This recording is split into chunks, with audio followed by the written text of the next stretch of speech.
Bismillahirrahmanirrahim. Tahrimu qatlin nafsi bighairi haqqin. Diharamkannya membunuh jiwa tanpa alasan yang hak. Karena Nabi SAW mengabarkan dalam ayat ini, itu termasuk dosa yang membinasakan. Siapa saja jemaah sekalian, jiwa yang haram dibunuh. Yang pertama, jiwanya seorang mukmin.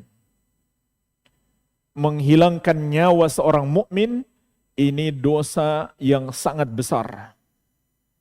Di surat An-Nisa ayat 93 Allah memberi peringatan keras. Wa may yaqtul mu'mina muta'ammidan. Barang siapa membunuh orang mukmin dengan sengaja. Perhatikan ayat ini, mukminan dalam bentuk umum. Sehingga mencakup dia mukmin yang imannya sempurna maupun mukmin yang imannya tidak sempurna, dia melakukan dosa-dosa. Tapi dia masih mukmin, maka sama. Membunuhnya adalah dosa yang sangat besar. Wa may yaqtul mu'mina muta'ammidan, dengan sengaja. Fajazauhu jahannamu khalidan fiha. Wa ghadiballahu alaihi wa la'anah wa a'adda lahu 'adzaban 'azima. Maka baginya neraka jahanam. Dia akan diazab dalam waktu yang sangat lama. Allah murka kepadanya dan Allah melaknatnya. Dan Allah telah menyiapkan untuknya azab yang besar. Jadi dalam ayat ini Allah beri 5 ancaman kepada orang yang membunuh orang mukmin dengan sengaja. Pertama, neraka jahanam. Yang kedua, diazab dalam waktu yang sangat lama.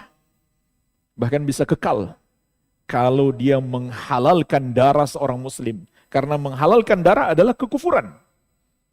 Kalau sekedar dia membunuh dosa besar. Tapi kalau dia katakan halal, maka kufur. Kemudian yang ketiga, Allah murka kepadanya. Yang keempat, Allah melaknatnya. Yang kelima, Allah menyiapkan untuknya azab yang besar. 5 ancaman dalam ayat ini. Kepada orang yang menghilangkan nyawa seorang mukmin dengan sengaja yang dia tidak punya alasan berdasarkan syariat untuk menghilangkan nyawanya. Dan Nabi SAW juga memberi peringatan.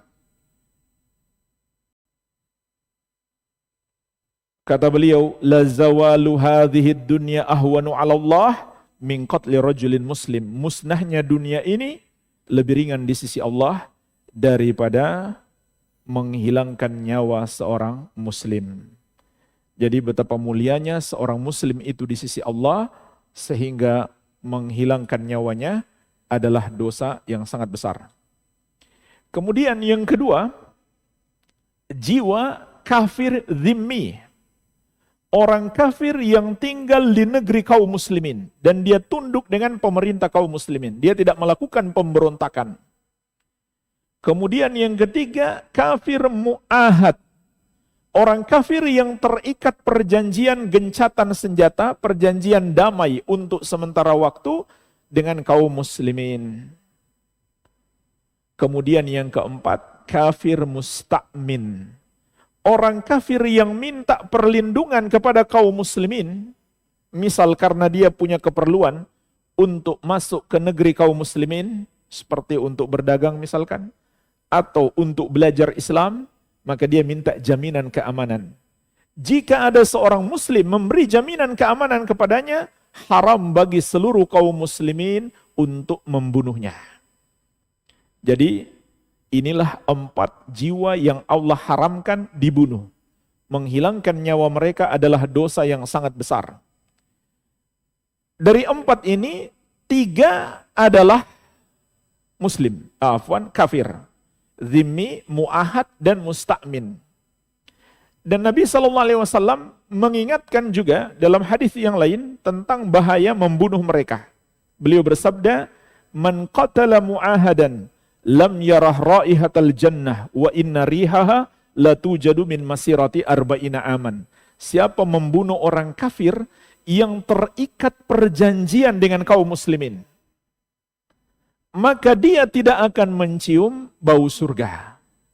Padahal bau surga itu tercium dari jarak 40 tahun perjalanan. Jadi menghilangkan jiwa orang kafir yang terikat perjanjian dengan kaum muslimin adalah dosa yang sangat besar. Tapi kenapa jamaah sekalian orang kafir diharamkan dibunuh? Kalau muslim karena dia mulia. Orang kafir apakah juga karena mereka mulia? Tentu tidak. Allah berfirman, ulaika hum syarrul bariyah.